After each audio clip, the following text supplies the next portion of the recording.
Boa tarde a todos.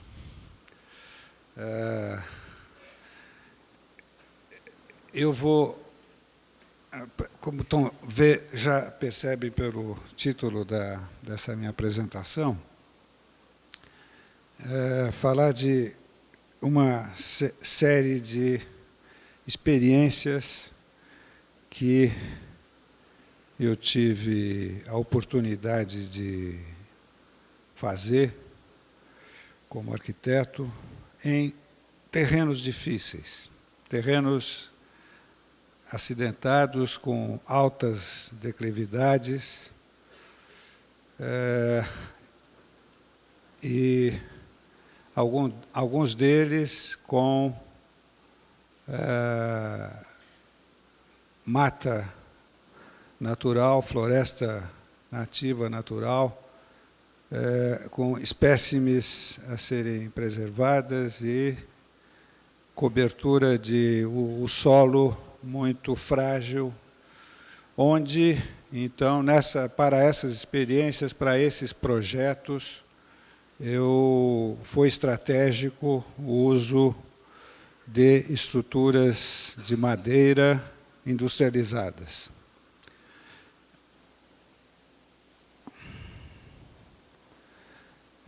Para começar, eu queria... Esse é um mosaico que tem projeto aqui, que esse aqui o Hélio mostrou fotos da construção, é o projeto mais antigo. Aqui tem 40 anos de obras, né? Esse aqui é de 72, quer dizer, não tem...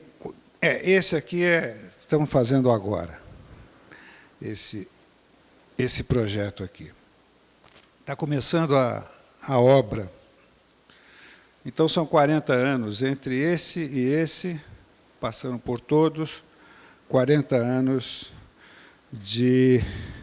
Esse é um mosaico, essa imagem eu costumo colocar em apresentações mais amplas sobre o meu trabalho, onde são o que eu posso dizer que são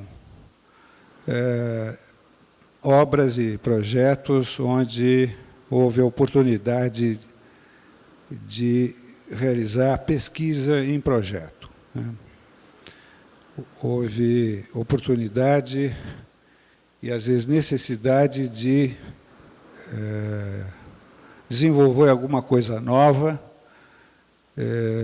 fazer ensaios, que como complementando um pouco o que a Cristiane disse, me apresentando, é uma característica dessa escola. Essa escola, quando eu cursei, era uma escola relativamente nova, tinha se desmembrado da Escola Politécnica da USP, havia apenas 14 anos, quando eu comecei a cursar, em 64, e ela mantinha um espírito politécnico, bastante politécnico ainda. Muitos professores engenheiros de disciplinas técnicas e mesmo professores de projeto.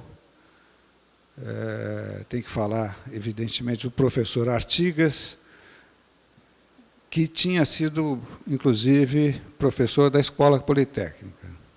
Engenheiro, arquiteto, formado pela Escola Politécnica da USP, professor da Escola Politécnica, fundador dessa escola, um dos fundadores, e outros professores engenheiros muito significativos, dentre os quais o professor Mange, também engenheiro, formado na Politécnica, com quem eu tive a oportunidade de fazer um estágio, ainda como estudante, muito importante. Um estágio de 1 ano e meio no escritório do professor Mange.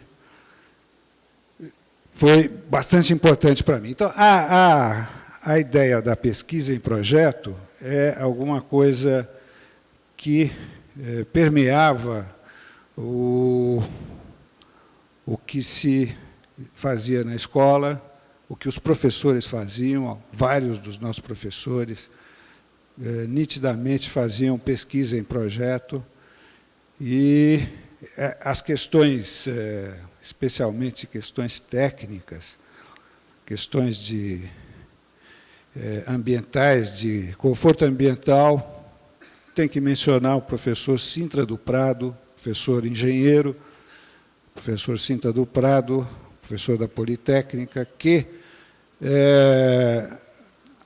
fez para a FAO, como professor da FAO, um curso de Física Aplicada, que foi, para mim, fundamental.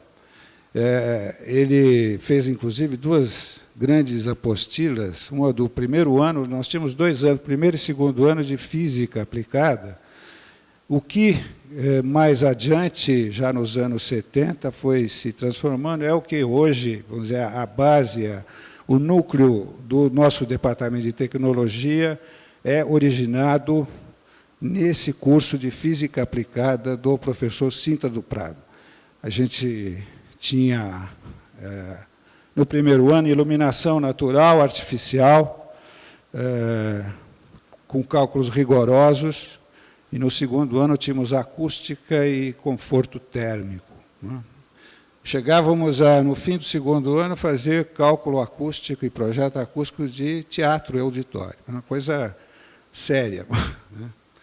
Então, esse espírito de pesquisa em projeto, a questão dos materiais de construção, questões de estrutura, de industrialização da construção, eram questões que compareciam, estavam sempre presentes nos nossos trabalhos de ateliê, inclusive, de projeto. Daí, o meu trabalho nesse mosaico, ele está organizado segundo técnicas construtivas, segundo o laser. Acabou a minha bateria. Hã? Tá.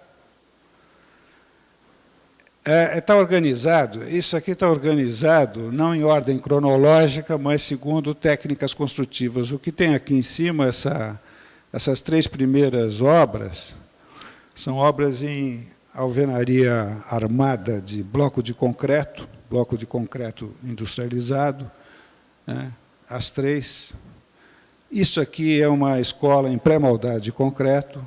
Essas obras são de concreto moldado em loco.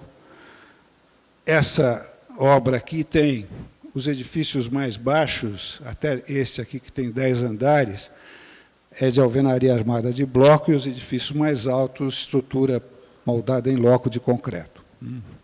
Isso é um conjunto que nós estamos desenvolvendo agora, está em começo de obra, de habitação de interesse social da prefeitura. Essas aqui são experiências em aço, essas 4 projetos com estrutura de aço, e, finalmente, aqui ensaios e projetos com estrutura de madeira.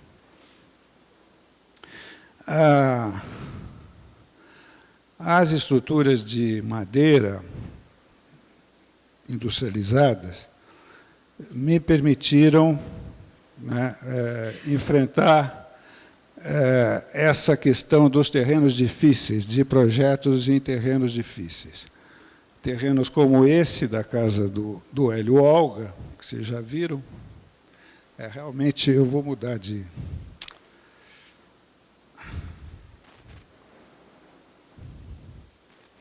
Melhor. Pronto. Essa aqui é a casa do Hélio, que vocês viram agora há pouco, é em São Paulo, e essas aqui são obras que estão aqui, imagens de obra feitas em terrenos de alta declividade, dentro de floresta natural. Eu tenho que dizer que as opções por técnicas construtivas decorrem de análises de condicionantes para o projeto, circunstâncias específicas para o projeto, tais como topografia, solo, clima, paisagem, programa, evidentemente, programa de necessidades, disponibilidade e fornecimento de material, de materiais, facilidade ou dificuldade de instalação de canteiro de obras e qualidade da mão de obra do local onde a obra tem que ser realizada. Essa análise de circunstâncias, dessas circunstâncias todas, costumam me levar, eu espero que de uma forma rigorosa, a definir o que seria a melhor estratégia de obra, estratégia para realizar a obra, né? Essa estratégia de obra implica, evidentemente, em técnica construtiva, materiais. Outra questão que é fundamental, né, e que, nesse caso do uso da estrutura de madeira é fundamental, é a questão da energia. Energia para transporte, né, até a obra do material, energia para montagem. Isso eu aprendi com o Hélio Olga, logo que começamos a trabalhar junto, a primeira vez foi em 86, né, que ele me ensinou que a madeira é o material com a melhor performance em relação ao peso próprio para o esforço, para o trabalho de flexocompressão, que é o esforço que vigas, né, de vigas e de colunas. Eu me lembro que o Hélio comentou, quer dizer, que uma viga para o mesmo tipo de carregamento em aço e em madeira, né, a viga de aço pesa quantas vezes mais? Eu não me lembro. 2 ou 3 vezes mais. Bom, mais. Até mais. Bom, então, eu tenho que lembrar uma fala de quando eu era aluno, eu ouvi o professor Artigas falar no ateliê do absurdo que era o transporte, o consumo de energia para o transporte de concreto à distância e em altura, para você fundir uma laje de concreto no 14º andar, né, o consumo de energia para deslocar o volume de água contido no concreto e que depois da cura, durante a cura, evapora e deixa de estar incorporado ao concreto. Muito mais racional o pré-moldado, que já vai sem água, né? Então, essa questão de energia de transporte, de montagem, quando eu comecei a trabalhar com madeira, né, viabilizou coisas como essa de você enfrentar uma obra num terreno difícil, com dificuldade de transporte, com mão de obra. Aqui, esses terrenos, nessas circunstâncias aqui, é local com mão de obra não muito qualificada, difícil acessibilidade, dificuldade de montagem, de instalação de canteiro de mão de obra, etc., etc. Então, aí a questão da energia é uma das questões que comparece naquela análise que eu estava dizendo da definição da estratégia para realizar a obra. Por conta disso, deixa passar. Eu vou mostrar aqui, eu comecei a usar madeira, acho que a primeira obra com madeira é essa daqui, em 1973. Mas aqui madeira, como a maioria dos arquitetos no Brasil, de uma forma ou de outra, sempre, né, usaram madeira numa estrutura de cobertura, colunas. É uma casa em Ilhabela, num terreno que tinha uma pré-existência interessante, que era uma plantação de coqueiros espaçados, numa quadrícula, espaçados a cada 10 metros. Plantação de coqueiros, antiga. O que mais ou menos conduziu o desenho, a implantação acompanha as curvas de nível. Isso aqui está difícil. Um segundo.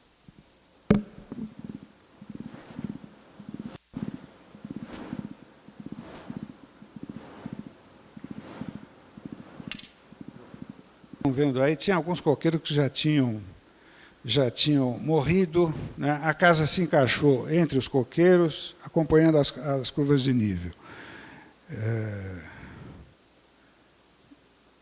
Dá para ver aqui a implantação, a planta muito simples, mas aqui nós usamos umas vigas compostas de madeira, pranchões, que permitiram vencer um vão livre de 11 metros nesse espaço aberto central, aqui coberto, né?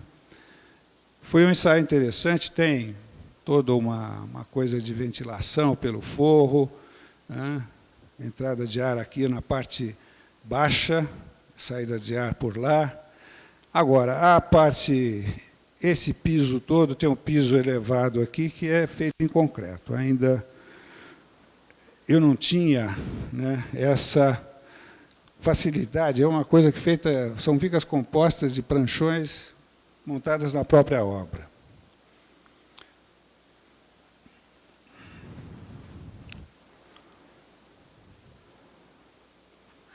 Isso aqui é concreto armado, né? Bom, esse é o primeiro projeto, uma coisa muito simplesinha, muito singela. É um simples quiosque, mas foi a primeira obra que eu fiz integralmente com estrutura de madeira. Está aqui nessa apresentação por conta de ter sido um ensaio onde apareceu pela primeira vez no meu trabalho esse tipo de peça inclinada, apoios concentrados. É um quiosque que foi executado num jardim existente. Então, o desejo era intervir um mínimo nesse jardim, né? Daí, esses pontos de apoio concentrados. Tem um apoio mais ali num muro de arrimo que já estava feito, essa escada também já estava feita, etc. e tal. É umas peças inclinadas com, vamos dizer, balanços sucessivos. É uma coisa que, mais adiante, mais tarde, veio a ser importante em outros trabalhos. É isso, é um quiosque pergolado com ripado, sombra e paisagem. Aqui está meio queimada essa imagem, mas tem uma paisagem muito bonita. Bom, aí, em 86, eu comecei a usar estruturas de madeira industrializadas, produzidas pelo engenheiro Hélio Olga, pela ITA. Eu já estava fazendo, nesse momento, 2 casas, né, grandes, quando o Hélio me pediu para desenhar a casa dele. Ele tinha comprado um terreno com uma declividade de 100%, 45 graus, né, é o corte do terreno, a rua está lá para cima, e me pediu para desenhar a casa dele, e a questão é que se colocava inicialmente, né, essa posição eu vou ficar melhor. Era a seguinte: eu tinha aqui, tem uma planta e um corte do que seria uma implantação paralela à rua, né, de um volume paralelo à rua. Ele ia ter um problema de orientação muito sério. né? Em São Paulo, o norte está aqui para baixo, nascente, poente. No verão, muito sol nascente direto nessa fachada principal e muito pouco sol no inverno, que vem daqui, né? Nasce aqui no inverno o sol, quer dizer, praticamente não ia ter sol nenhum nessa fachada principal. Do outro lado da rua, uma casa alta, porque o morro continua subindo, uma casa alta projeta a sombra de noroeste, né? Em função disso, né, a proposta foi implantar a casa perpendicular à rua, perpendicular às curvas de nível, que permitiria, então, ter uma fachada muito boa, né, com uma ótima insolação, uma fachada nordeste, uma fachada muito boa, é aquela que está ali. Mas aí ficava uma questão, né, como resolver essa altura em relação ao terreno. Então, tinha já, né, chegado, definido, um módulo estrutural, né, de 3,30 m, a partir do que o Hélio tinha me proposto. O Hélio estava, naquele momento, fazendo os ensaios, desenvolvendo, querendo produzir uns painéis de vedação, de parede, né, com 1,10 m. Então, daí saiu o 3,30 m, e o 3,30 por 3,30 veio a ser um cubo de 3,30 m. O módulo estrutural tem a ver com essa questão do painel, tem a ver com o pé direito, né, distância piso a piso, e com o programa, né, de certa forma, o programa de necessidades do Hélio, né, dormitório de 10 metros quadrados, 9,90, 10 metros quadrados, é um bom dormitório.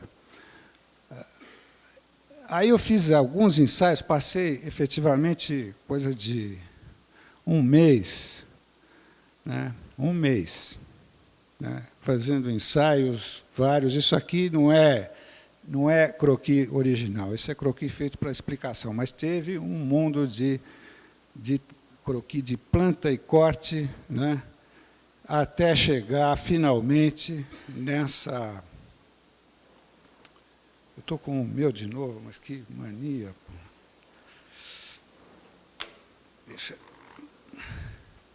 Até chegar, finalmente, nesta equação, né, esse desenho que veio a equacionar três questões fundamentais. Questão do programa, né, o programa do Hélio tinha exatamente 200 metros quadrados, né, o que corresponde, em espaços de sala e serviço, a 100 metros quadrados, dormitórios da família, 3 dormitórios com 60 metros quadrados, mais um dormitório que me foi pedido, que era dormitório de hóspedes, né, e mais uma sala de brinquedos para os filhos.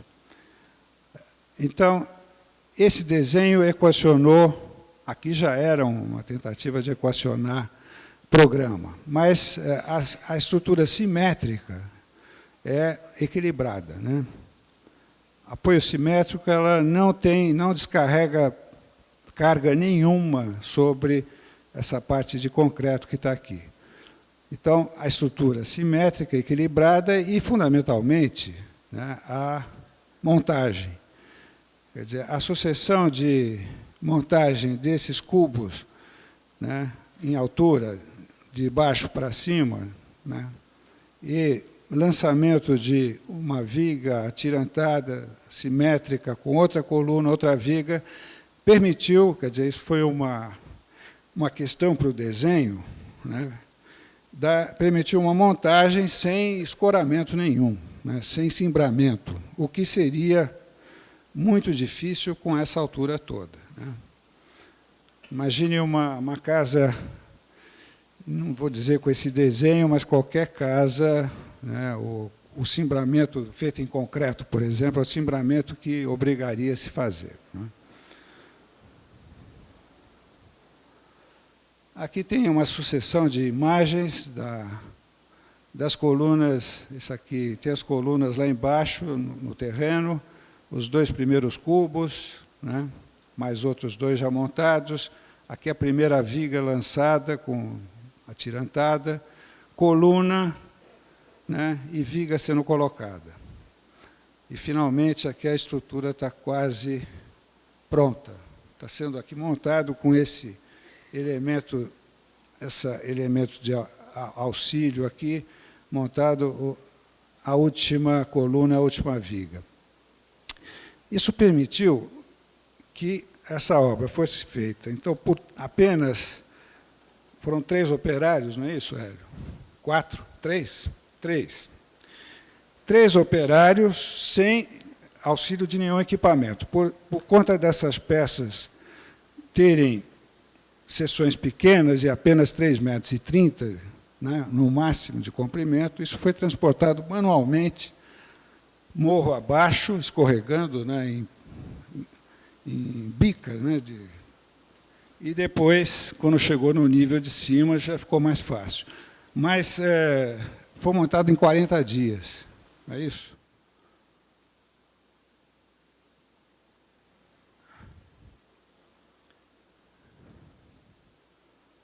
Outra vez, deixa isso para lá.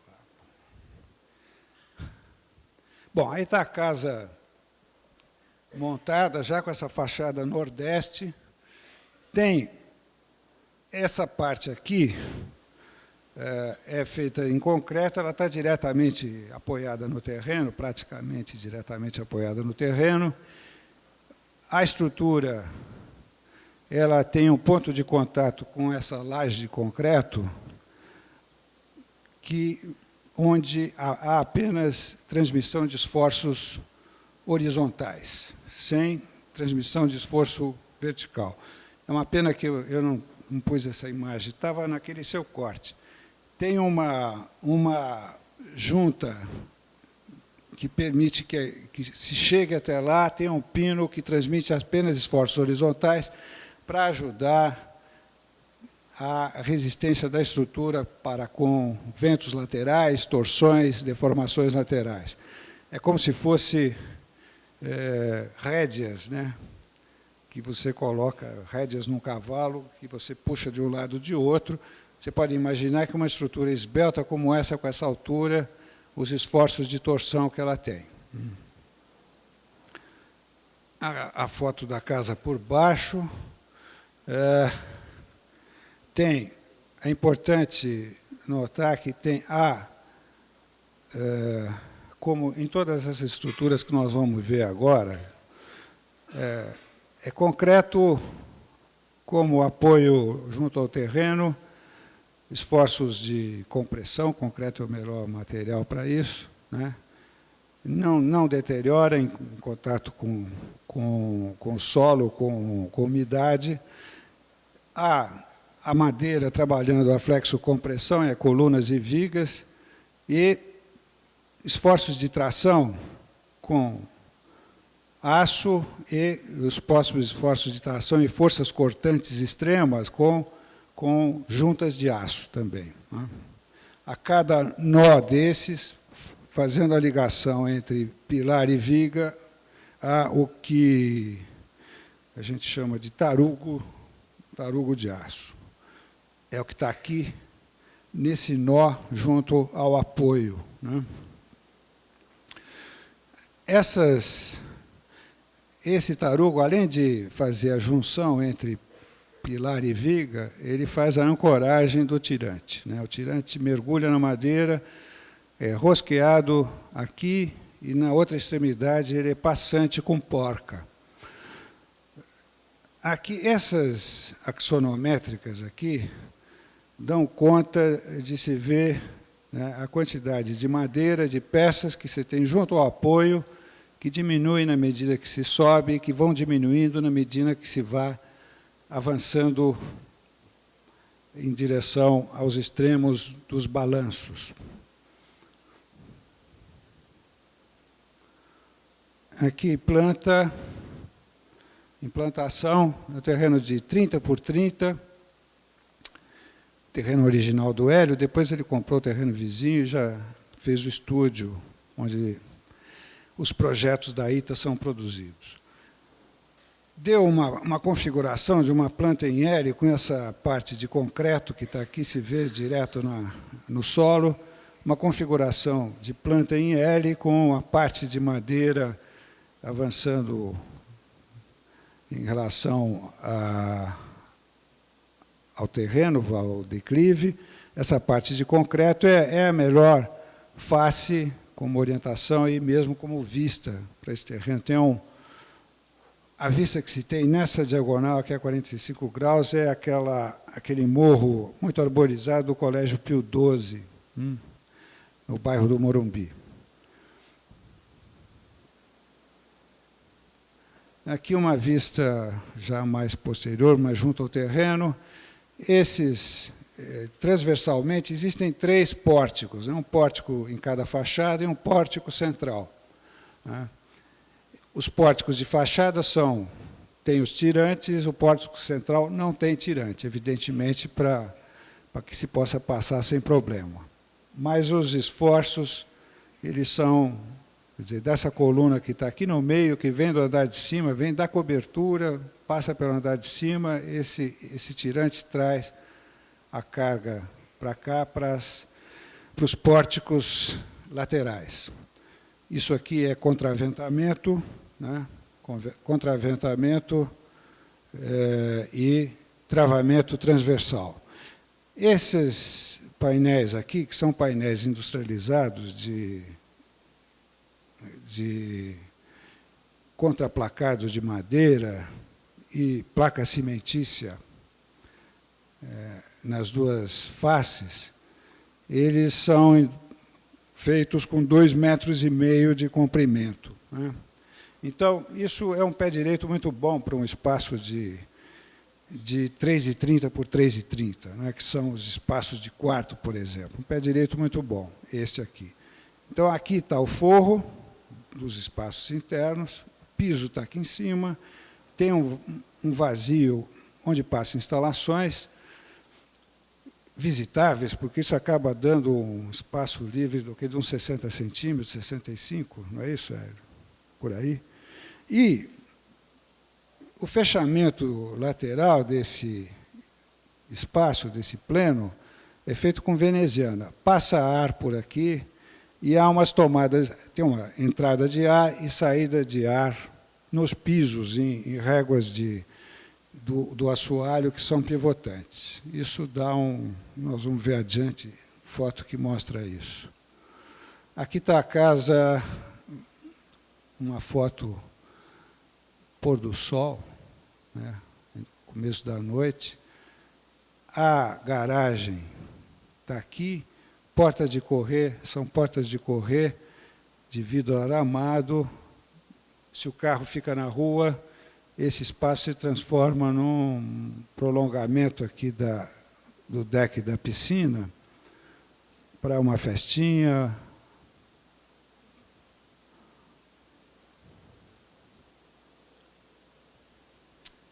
O que se passa? Está aqui. Então, essa aqui está a garagem.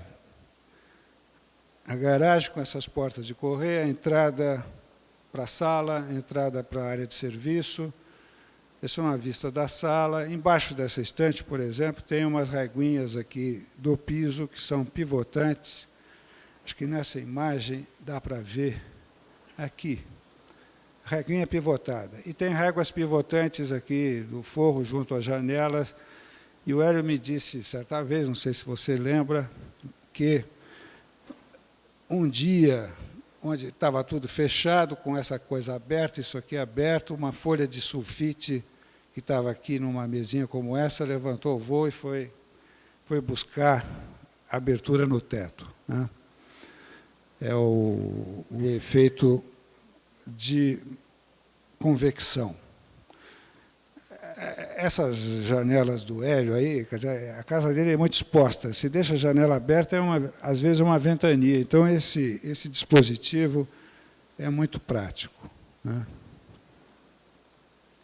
Bom, aí, em 91, apareceu um cliente, Ricardo Baeta e Raquel Baeta, que me pediram para desenhar uma casa já no interior da Mata Atlântica. Isso aqui está no pé de um morro, junto à praia. A praia está aqui à direita, para baixo, né? Essa imagem aqui é uma perspectiva exata que eu construí, rigorosa, com os troncos de árvore, de acordo com o levantamento, bitolas dos troncos, né? É um terreno muito difícil, né? Isso, falando para os colegas suíços, a Mata Atlântica, isso aqui tem rocha, em média, a 5 metros de profundidade, né, abaixo.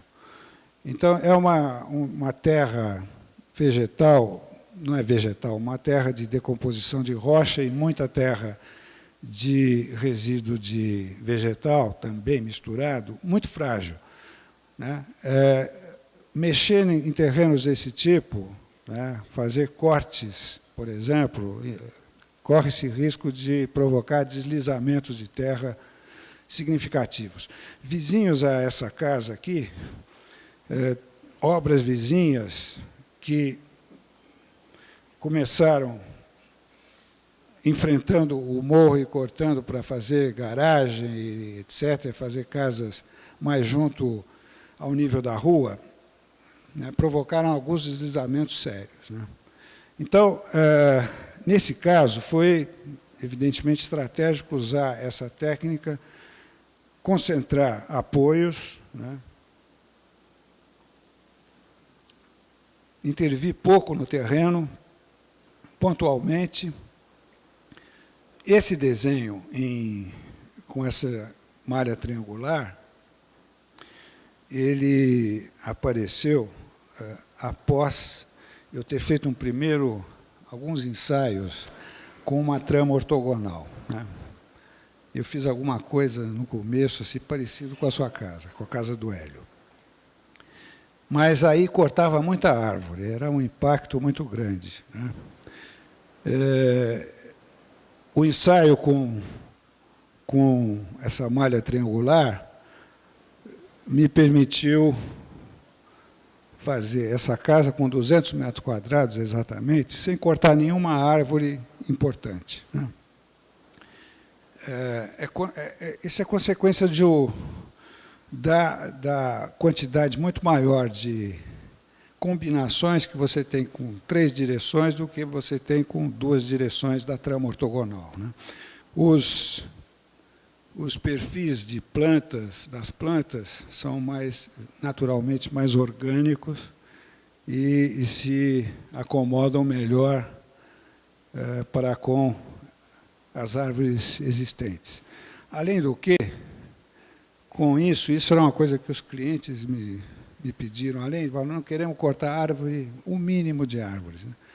E queremos que, se possível, ter vista para o mar, que está aqui na frente, à direita, vista para o mar, de preferência de todos os quartos, né?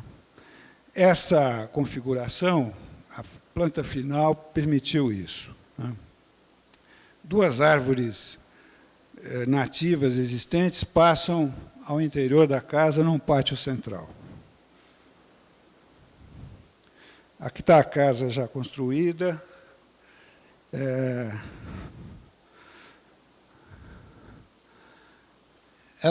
Olha, o povo lá da região, né, acabou, durante a obra mesmo, ela ganhou o pessoal passou a chamar de Casa do Tarzan. Teve essa história. Casa do Tarzan. Bom, chuvas tropicais, né, muito fortes e intensas, provocam enxurradas aqui. Há enxurradas significativas, então a casa está solta do terreno, desse jeito, é fundamental, né?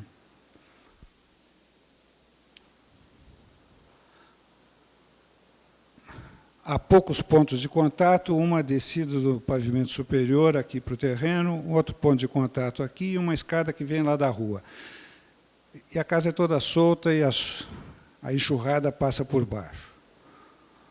Aqui tem umas fotos da obra, dando conta do impacto pequeno que uma obra dessa, com esse tipo de material e de estrutura, significa.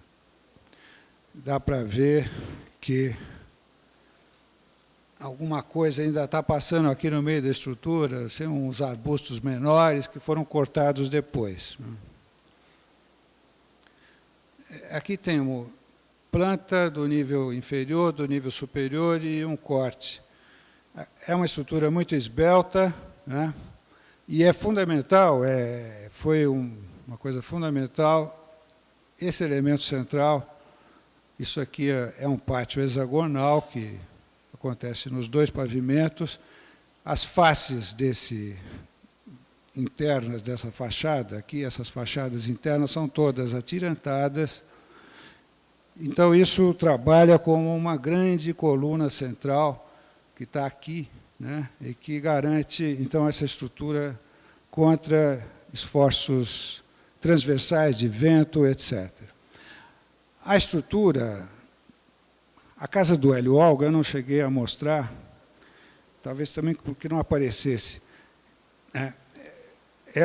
Para ela foi fundamental, o piso, o assoalho, é o travamento, acaba configurando placas horizontais que fazem o travamento da estrutura, né? Até que se fizesse esses pisos, os tirantes trabalhavam. A casa é atirantada embaixo dos assoalhos, né? Em tirantes cruzando embaixo dos assoalhos. Nesse caso aqui, o triângulo já é uma estrutura indeformável, não tem essa questão. Eu me lembro que quando eu cheguei nesse desenho, né, triangular, com esses hexágonos, concentrando esses apoios aqui no meio de cada hexágono desse, eu peguei o telefone, liguei para o Hélio e contei para ele o que estava acontecendo na minha prancheta, e o Hélio me confirmou que tudo bem, que estava muito bom, me deu um pré-dimensionamento até das peças, né? E eu perguntei para o Hélio, mas escuta, Hélio, mas não é complicado fazer na fábrica uma coisa assim, com essa geometria triangular, né? Não tem problema nenhum, é a mesma coisa. Eu corto peças a 90 graus, é só acertar as máquinas para cortar a 60 graus e pronto. Não tem perda nem nada, né? E essa coisa do travamento horizontal da estrutura se confirmou, né? E para a montagem, isso é uma coisa que o Hélio me passou, o pessoal dele, que fez a montagem da casa, comentou que, puxa vida, como é bom fazer essa coisa assim, meio triangular, porque já vai saindo, não precisa pôr no esquadro. Não tem o problema de pôr no esquadro, já vai saindo tudo com a geometria final certa, né? Então, aqui, uma coluna de apoio, que é prolongamento de um tubulão cavado no terreno, é um tubulão cavado no terreno, vai até o solo resistente. Aqui, esses tubulões foram a coisa de 3 ou 4 metros de profundidade, alguns chegaram já em rocha, né? Um elemento de apoio, aqui uma chapa de apoio de aço, com um pino de aço, e daí, de cada coluna dessa, saem mãos francesas com essas conexões em aço. E aqui a escada principal de acesso vem da rua, para chegar no nível da sala, é uma subida de 15 metros ao todo, né? Que os meus clientes, muito jovens e muito dispostos, nunca viram problema nenhum em relação a isso, né? A estrutura vista de baixo, as duas grandes árvores nativas passando no meio da casa, né? Aqui eu tenho que contar para vocês que depois da obra pronta, vendo a estrutura montada, vendo a performance dessa grelha triangular, né, eu me dei conta, mas não tinha saída. A planta levava a isso mesmo, não tinha outro jeito, né? Mas eu tenho aqui duas mãos francesas chegando nesse ponto de onde sai uma coluna. Aqui, pegando a mesma carga, é uma mão francesa só. Quer dizer, eu poderia dizer que aí é uma certa redundância, né?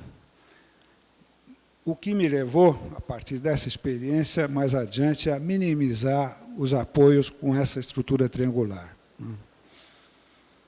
A vista do pátio, né, com as faces internas desse pátio todas atirantadas, como eu já tinha dito, e as árvores subindo em direção ao céu. Uma vista interna, cozinha, sala, uma coisa contínua, tudo em volta do pátio. Aqui tem uma solução que apareceu nesse projeto e que eu usei mais adiante na minha casa, que eu fiz mais tarde. Chegamos a desenhar uma caixilharia convencional de janelas de correr com caixilhos de madeira e detalhamos e tudo. Isso aí foi ser orçado. O senhor Hans orçou. Custava uns 35% mais caro que toda a estrutura que o Hélio já tinha feito, né? A caixilharia. O que o cliente, o Ricardo Baeta, não tinha como pagar essa caixilharia. Então, nós desenvolvemos uma coisa de vidros fixos. Isso aqui é um vidro comum de 5 milímetros, 1,25 m por 1,25 m, fixo. E um vidro de 62,5, quer dizer, menos a espessura da coluna, correndo para lá, sem caixilho. É vidro comum de 5 milímetros, com as arestas lapidadas, né, e correndo em sulcos de cavados nesses peitoris de madeira. O Hélio forneceu essas peças aqui, o pessoal dele de montagem montou tudo isso, veio o vidraceiro, colocou um vidro fixo, com baguetes, com alguns sarrafinhos e esses vidros de correr. Saiu muito barato, foi baratíssimo isso daí. É claro que os nossos colegas suíços não podem fazer isso. Isso é um vidro sem vedação nenhuma, fica com frestas e tudo. Quando tem, na minha casa é assim, eu sei como é que é, quando venta, o vidro fica vibrando, né? E tem que ser... No começo, nós colocávamos papel dobrado de jornal para travar o vidro. Depois eu aperfeiçoei e fiz um detalhe um pouco melhor. Mas saiu muito barato isso aí. E dá uma transparência, quer dizer, o peso da caixilharia é mínimo, né? Esse aqui é uma vista da sala, então dá conta da geometria, ter a capacidade de articular espaços, ter uma articulação grande de espaços, articulação contínua, e esse perfil de limite que é muito adequado a essa pré-existência das árvores, né, e também acaba dando uma relação, me parece, assim, mais direta do que panos de vidro retos e cantos ortogonais. O terraço da frente, com a vista para o mar, está lá, aquelas luzes que estão ali, é a Praia do Perequê, para quem conhece, né? E o quarto do casal, também de frente para a paisagem. É importante falar que, para essas experiências e muitas outras que eu pude fazer, em outras situações, é fundamental ter bons clientes, né? O Hélio é um cliente muito especial, né? Mas esse cliente, Baeta, também engenheiro, né? Além de engenheiro e jovem, surfista. Como vocês estão vendo, esse é o quarto dele, com a prancha dele, né, nesta posição. E eu desenhei inicialmente uma planta com banheiros fechados e tudo, que a reação dele foi assim: mas você está louco, você acha que eu vou, com a paisagem que nós temos, eu vou me fechar dentro de um banheiro? Mas nunca. E aí o banheiro acabou, está aqui no canto à direita, ele é aberto mesmo, bacia, bidê, aberto, e o chuveiro e banheiro aqui na frente, né? Eles não me pediram isso, isso aí é a solução que fizemos juntos, a partir deles se recusarem a ter um banheiro fechado.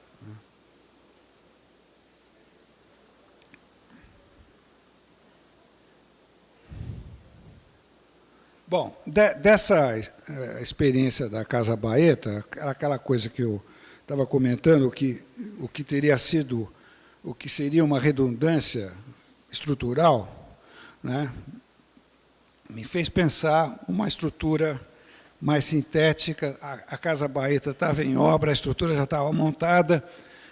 Quando, às vésperas, a Bienal de Arquitetura de 93, eu tinha me inscrito na Bienal, e aí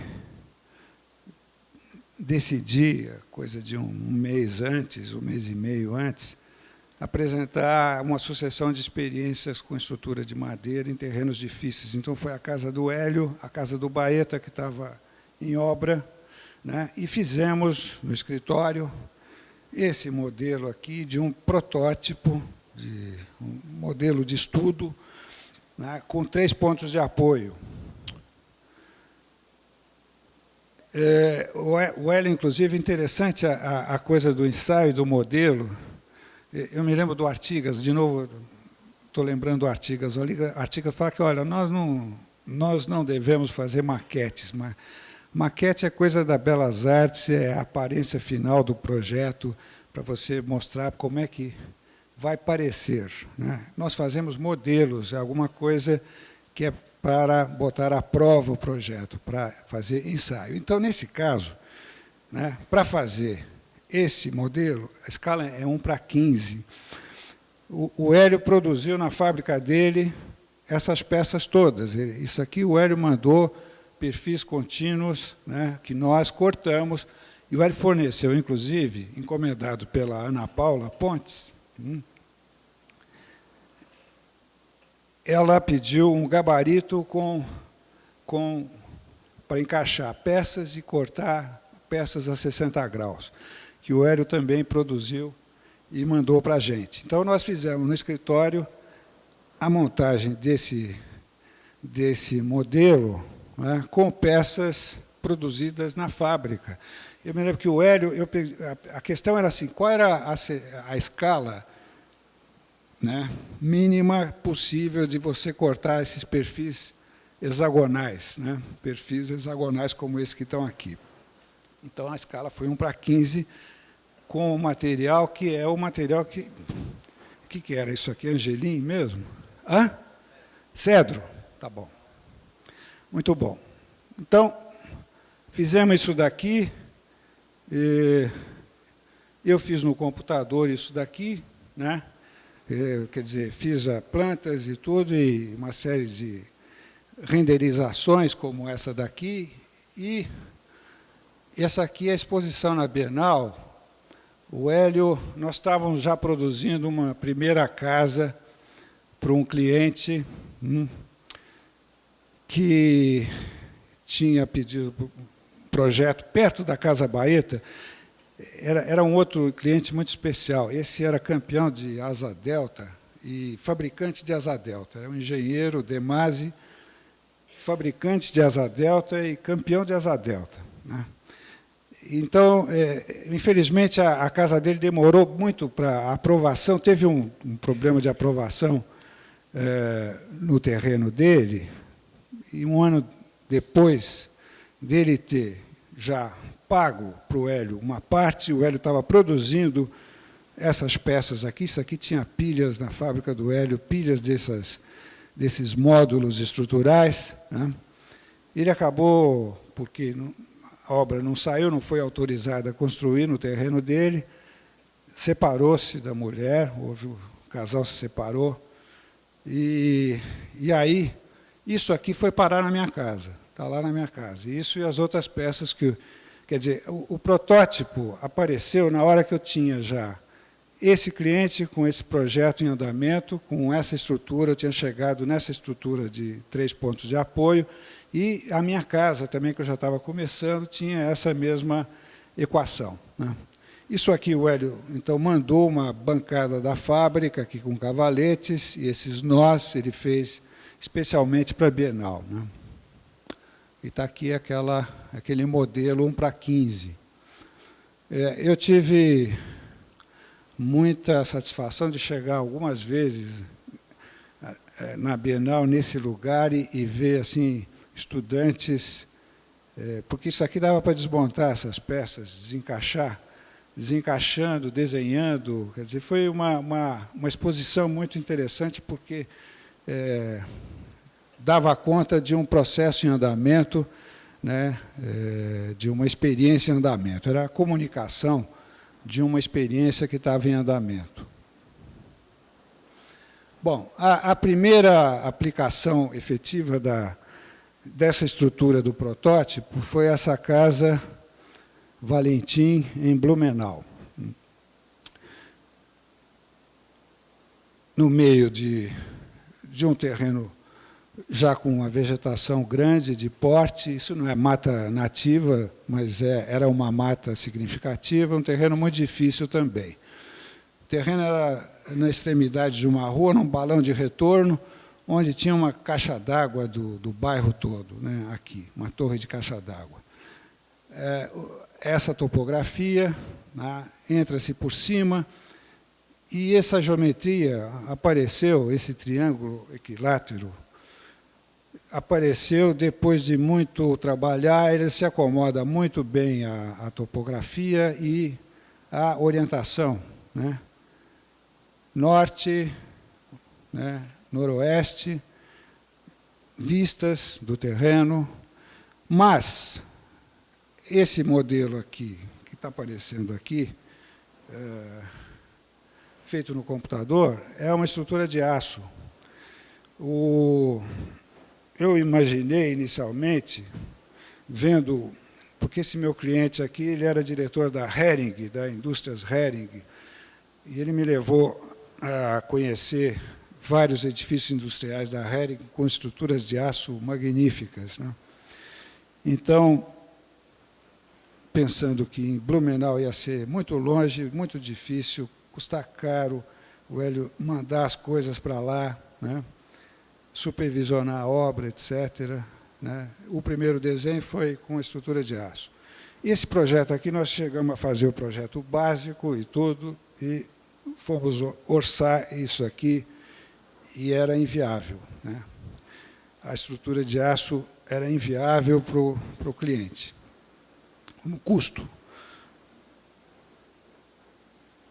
Então, o cliente, por acaso, esteve na Bienal, viu aquela exposição, e nós consideramos com ele a hipótese de traduzir um pouco esse projeto para aquela estrutura desenvolvida no protótipo, né? O Hélio orçou, me custou metade do preço da estrutura de aço, mesmo fazendo lá em Blumenau, etc. Eu não vou dizer que estrutura de madeira custa metade de estrutura de aço, mas uma casa desse tamanho, com essa geometria mais difícil e tudo mais, de aço ia sair muito cara, né? Aqui está a casa pronta, né? Ela não tem exatamente a estrutura do protótipo, ela tem mais apoios no terreno, né? Mas isso aqui, né, esta peça aqui foi consequência do que nós desenvolvemos naquele protótipo. São fotos da obra. Tem uma coisa muito especial aqui, que é nós vamos ver depois, tem um tirante que passa por cima dos espigões, né, essas arestas desse tetraedro da cobertura, né, dessa pirâmide triangular da cobertura.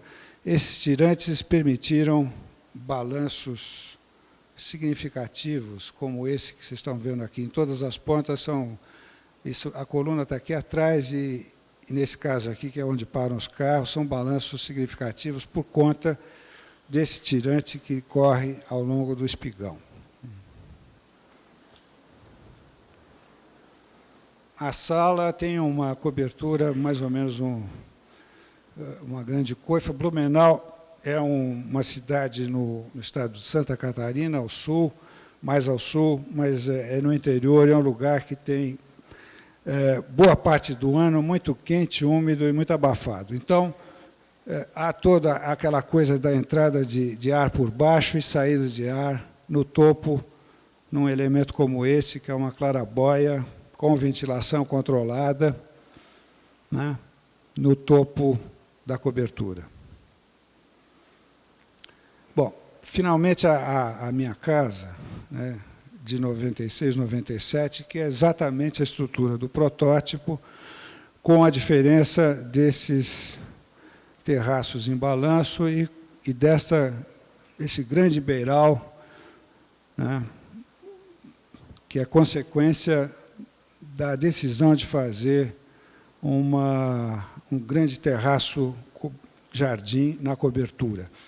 Esse meu terreno fica na cota 80, em relação ao mar, a 180 metros da praia, quer dizer, também com Mata Atlântica em volta, e então a vista aberta para o mar, ela dava para já intuir que ia ser possível apenas nessa cota da cobertura. Daí essa decisão.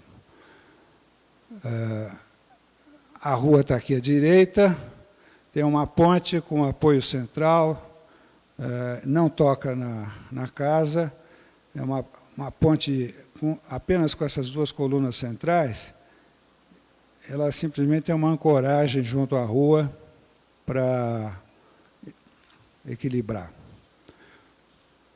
Aqui já dá para ver a coisa do terraço da cobertura. Estão aqui os três colunas, as peças desenvolvidas no protótipo, né?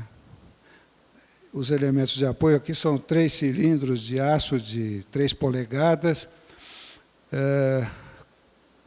sustentando uma área total de 200 de laje, né? Porque tem o terraço de cobertura de 250 metros quadrados. Esses tubos aqui são tubos condutores de águas de chuva, pluviais. Cavamos uns poços aqui no terreno, cheios de pedra, para que a água de chuva, que originalmente caía nesse terreno, venha a se infiltrar, né, no terreno, mantendo as condições pré-existentes. Essas fotos, por exemplo, foram tiradas 2 meses depois da obra pronta, e o jardim já estava bonitinho desse jeito. Esse elemento aqui, que é o elemento de onde está o serviço, né, é pendurado, né, e tem uma ponte de conexão com o terreno.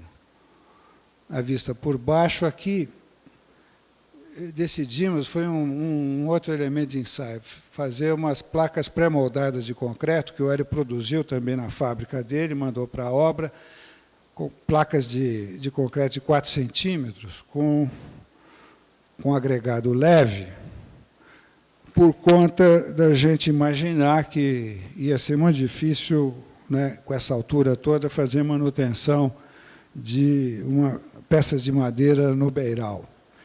Isso veio a ser um ensaio muito bom, né? O resto da casa é feito com madeira, e é um dos pontos mais criticados por conta de ser uma estrutura muito flexível, deformável. Na medida que se anda em cima, nós temos os quartos aqui embaixo e sala em cima, então incomoda, né? Devia ter feito tudo com a placa pré-moldada de concreto, né, se soubesse que ia dar tão certo. Plantas, detalhes, né, detalhe do elemento de apoio, implantação.